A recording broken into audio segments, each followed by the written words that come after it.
एक गांव जो अंधेरी के नाम से जाना जाता था, जहां सूरज की रोशनी भी बहुत डरावनी थी। यहां सब कुछ धीमा था, इतना धीमा कि पत्तों के गिरने की आवाज भी साफ सुनाई दे जाती। गांव के बीचों बीच एक पुराना पीपल का पेड़ था, जिसके नीचे अक्सर बूढ़े बुजुर्ग बैठकर कहानियां सुनाया करते थे। इन कहानियों में से एक कहानी थी गांव की तीसरी गली की। गांव में केवल 3 गलियां होती। पहली गली मंदिर की ओर जाती थी, दूसरी बाजार की ओर, और तीसरी गली के बारे में कोई बात नहीं करता था। ऐसा नहीं था कि वह गली मौजूद नहीं थी, पर गांव वाले उसे अनदेखा करते थे, जैसे वह कोई बुरी याद हो। उस गली में कोई घर नहीं था, बस दोनों तरफ घने बबूल के पेड़ थे और अंत में एक पुराना सूखा कुआं। गांव का सबसे छोटा बच्चा टिल्लू बहुत शरारती था।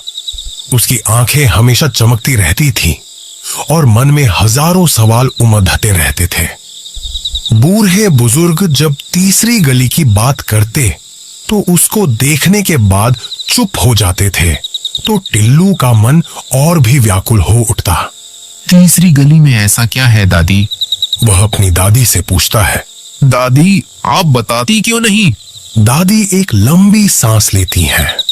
उनकी आवाज में एक अजीब सी थरथराहट होती है। बेटा, उस गली में मत जाना, वहाँ समय रुक जाता है। टिल्लू की नन्ही आंखों में डर की जगह उत्सुकता भर जाती है। टिल्लू बोलता है, समय रुक जाता है? पर कैसे दादी? दादी बस अपना सिर हिला देती और दूसरी कहानियों में खो जाती। एक रात चांद बादलों के पीछे छिपा था। हवा में एक अजीब सी खामोशी थी। टिल्लू को नींद नहीं आ रही थी। उसके मन में बस तीसरी गली घूम रही थी। उसके छोटे दिल ने एक फैसला किया। वह धीरे से उठा, दरवाजा खोला और चुपचाप अंधेरी रातों के आंचल में समा गया। उसकी पतली सी परछाई गांव की कच्ची सड़कों पर नाचती हुई आगे बढ़ी।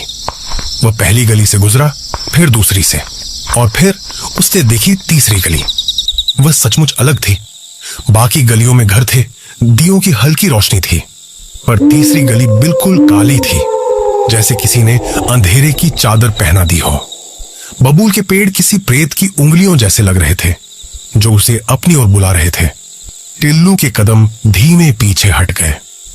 उसके नन्हे कानों में एक फुसफुसाहट गूंजी, जैसे कोई बहुत दूर से बुला रहा हो। आओ, आओ। आवाज इतनी स्पष्ट थी कि टिल्लू के रोंगटे खड्डे हो गए। उसने हिम्मत जुटाई और एक कदम आगे बढ़ाया।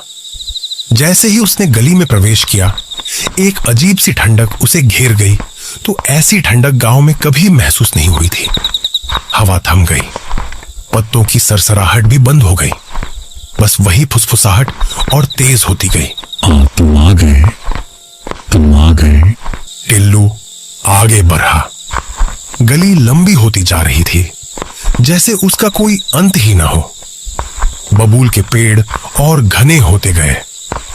फुसफुसाहट अब उसके कानों में स्पष्ट सुनाई दे रही थी। चलो, तुम्हें दिखाते हैं। उसके सामने अचानक एक धुंधली सी रोशनी दिखाई दी। वह रोशनी कुएं की तरफ से आ रही थी। वह भागा उस रोशनी की ओर। जैसे ही वह कुएं के पास पहुंचा, रोशनी गायब हो गई। कुआं गहरा काला था, जैसे वह पाताल लोक का रास्ता हो। अचानक एक ठंडी हवा उसके चेहरे से टकराई। वह डरकर पीछे हटा। उसकी सांसें तेज हो गईं। वह मुद्दा और भागा उसी रास्ते से जिस रास्ते से आया था। वह भागता गया, भागता गया। गली खत्म ही नहीं हो रही थी।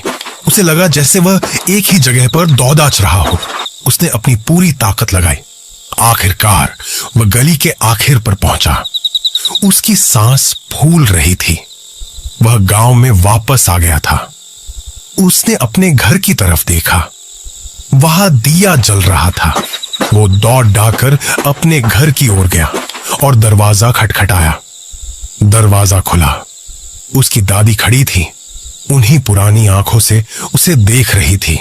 टिल्लू, कहाँ गए थे बेटा? रात भर जागे हो क्या? दादी, मैं तीसरी गली में गया था। दादी ने उसे प्यार से देखा और धीरे से मुस्कुराई। बेटा, तुम अभी अभी तो सोए थे। अभी तो आधी रात भी नहीं हुई। टिल्लू ने घड़ी देखी। सचमुच अभी रात के 12 बजे थे। वह तो कुछ देर पहले ही उठा था, पर उसे लगा कि वह घंटों भागा है। क्या यह एक सपना था? उसने अपनी दादी को देखा। उनके चेहरे पर वही शांत भाव था। वह बिस्तर पर गया और तुरंत सो गया। अगली सुबह सूरज की रोशनी से गांव जगमगा रहा था। टिल्लू उठा और नाश्ता करने बैठा। उसकी दादी ने पूछा, कैसी नींद आई बेटा? ठीक थी दादी। लेकिन उसके मन में अभी भी रात की घटना घूम रही थी। वह थोड़ा सहमा हुआ था। शाम को टिल्लू बाहर खेलने गया। वह खेलते खेलते गांव के किनारे तक पहुंच गया। उसने देखा वही तीसरी गली। उसके मन में एक अजीब सी बेचैनी हुई। वह वापस घर की ओर लौटा, पर तभी उसके कानों में वही धीमी आवाज गूंजी, आओ आओ। टिल्लू ने गर्दन घुमाई। कोई नहीं था, पर आवाज स्पष्ट थी। वह समझ गया वह रात का अनुभव कोई सपना नहीं था। उस रात फिर चांद बादलों के पीछे छिपा था। हवा में वही अजीब सी खामोशी थी। टिल्लू को नींद नहीं आ रही थी। उसके मन में बस तीसरी गली घूम रही थी। उसके छोटे दिल ने एक फैसला किया। वह धीरे से उठा, दरवाजा खोला और चुपचाप अंधेरी रातों के आंचल में समा गया। उसकी पतली सी परछाई गांव की कच्ची सड़कों पर नाचती हुई आगे बढ़ी। वह पहली गली से गुजरा, फिर दूसरी से, और फिर उसने देखी तीसरी गली। वह सचमुच अलग थी। बाकी गलियों में घर थे, दियों की हल्की रोशनी थी, पर तीसरी गली बिल्कुल काली थी, जैसे किसी ने अंधेरे की चादर पहना दी हो। बबूल के पेड़ किसी प्रेत की उंगलियों जैसे लग रहे थे, जो उसे अपनी ओर बुला रहे थे। उसने हिम्मत जुटाई और एक कदम आगे बढ़ाया। जैसे ही उसने गली में प्रवेश किया, एक अजीब सी ठंडक उसे घेर गई। हवा थम गई। पत्तों की सरसराहट भी बंद हो गई। बस वही आवाज और तेज होती गई, तुम आ गए, तुम आ गए। और फिर से कहानी वहीं से शुरू हुई जहां से कल रात खत्म हुई थी। टिल्लू फिर उसी तीसरी गली के चक्रव्यूह में फंस गया था, जहां समय रुक जाता था और एक ही रात बार बार दोहराई जाती थी, हमेशा के लिए। और गांव में बूढ़े बुजुर्ग आज भी कहते थे, गांव की तीसरी गली में मत जाना, वहां समय रुक जाता है। ये कहानी आपको कैसी लगी? अगर अच्छी लगी हो तो हमारे चैनल को सब्सक्राइब कीजिए और इस वीडियो को एक लाइक जरूर कर दीजिएगा।